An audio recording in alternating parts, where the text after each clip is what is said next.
Assalamualaikum warahmatullahi wabarakatuh. Perkenalkan, saya Yohana Putri Pertiwi. Saya dari semester 3 Prodi Ilmu Al-Quran dan Tafsir Institut Ilmu Al-Quran An-Nur Yogyakarta. Saya membuat video ini guna memenuhi tugas UAS mata kuliah Bahasa Arab.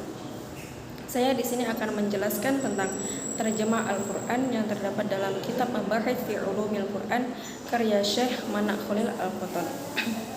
Dan di sini saya akan menjelaskan pada subbab makna terjemah. Bismillahirrahmanirrahim. Qala al-musannifu rahimahullahu ta'ala wa nafa'ana bihi wa bi ulumihi fid dharaini amin. Bismillahirrahmanirrahim. Wa tarjamatu tutlaqu ala ma'nayaini. Awwaluhuma at-tarjamatul harfiyatu. Tsanihima at-tarjamatu tafsiriyatu awil ma'nawiyatu. Jadi, terjemah itu dibagi menjadi dua macam. Yang pertama, terjemah harfiah, kemudian yang kedua, terjemah tafsiriyah atau terjemah maknawiyah. Nah, apa itu terjemah harfiah dan terjemah tafsiriyah atau maknawiyah? Mari kita bahas. Yang pertama, terjemah harfiah. At-tarjamatul harfiyatu wa hiya naqlu al-fadhil min lughatin ila nadha'iriha min al-lughatil ukhra bihaitsu yakunu an-nadhmu muwafaqan lin-nadhmi wa tartibu muwafaqan lit-tartibi. Terjemah harfiah merupakan terjemah yang mengalihkan suatu lafaz dari satu bahasa ke bahasa yang lainnya tanpa mengubah susunan dan urutannya. Jadi terdapat kesesuaian antara satu bahasa yang tadi dengan bahasa yang lainnya. Misalnya saya menerjemahkan dari bahasa Arab ke bahasa Indonesia. Nah, dari saya menerjemahkan bahasa Arab ke bahasa Indonesia itu tidak terdapat perubahan dari susunan dan urutan bahasanya, kalimatnya, seperti itu. Kemudian yang kedua, terjemah tafsiriyah atau terjemah maknawiyah. At-tarjamatu tafsiriyatu awil ma'nawiyatu wa hiya bayanu ma'nal kalami bi lughatin ukhra min ghairi taqyidin bi tartibi kalimatil asli aw mura'atin li nadmihi. Terjemah tafsiriyah atau terjemah maknawiyah ini ialah terjemah yang menjelaskan makna suatu lafaz menggunakan bahasa yang lain namun tanpa terikat dengan susunan dan urutannya. Jadi kalau misalnya terjemah tafsiriyah atau maknawiyah ini dia menerjemahkan maknanya. Bedanya dengan terjemah harfiah tadi. Kalau terjemah harfiah tadi mengalih bahasakan dari bahasa Arab ke bahasa Indonesia. Kalau terjemah tafsiriyah ini misalnya dari bahasa Arab ke bahasa Indonesia, itu kan biasanya kata-katanya masih baku. Nah, kemudian diterjemahkan dengan terjemah tafsiriyah atau maknawiyah yang gunanya untuk menjelaskan makna yang terkandung dari terjemah harfiah tadi. Namun, dia tidak terikat dengan susunan dan aturannya. Kemudian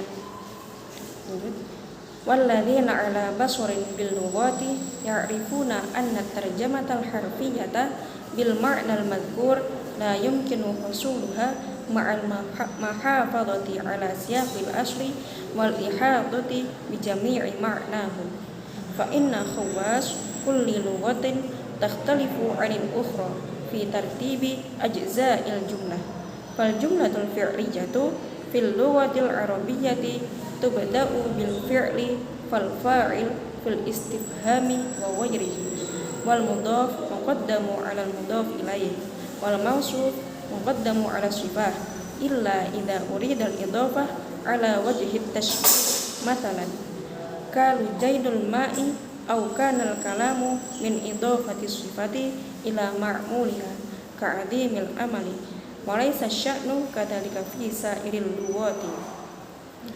Jadi bagi mereka yang ahli dalam bidang bahasa, mereka itu tahu bahwa terjemah harfiah apabila diartikan sama dengan pengertian yang di atas tadi, maka itu tidak dapat memenuhi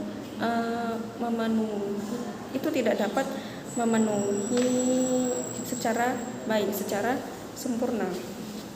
Karena apa?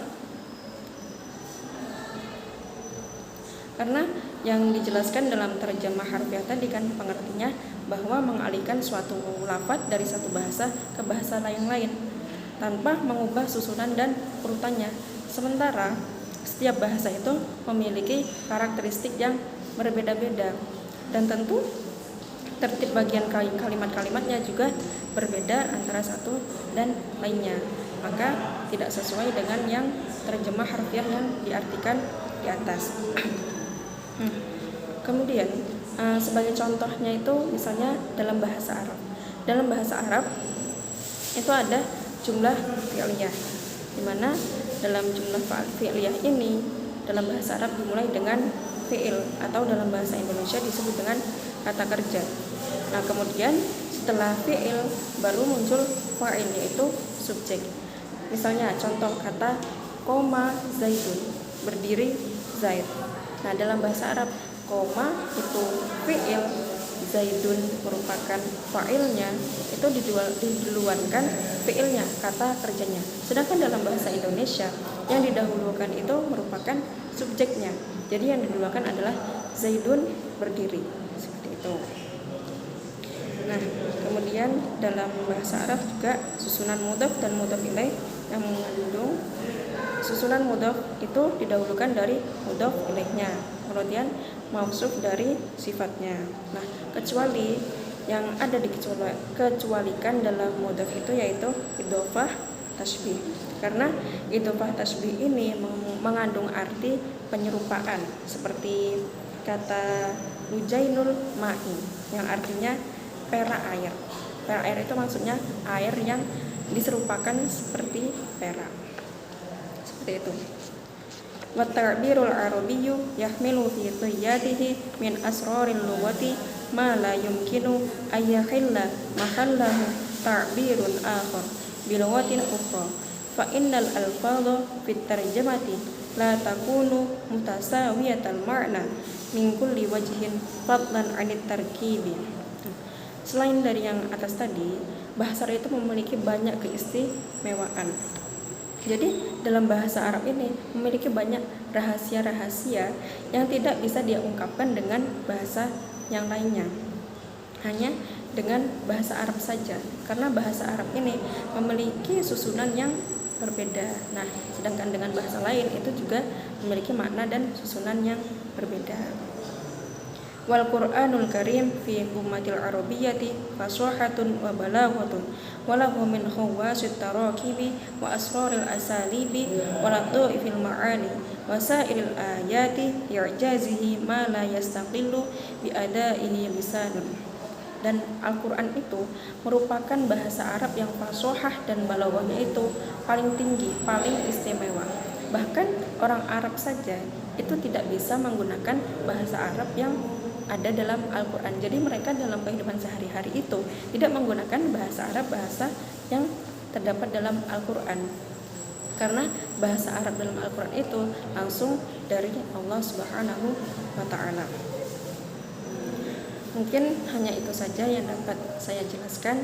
Saya cukupkan sekian. Terima kasih. Wassalamualaikum warahmatullahi wabarakatuh.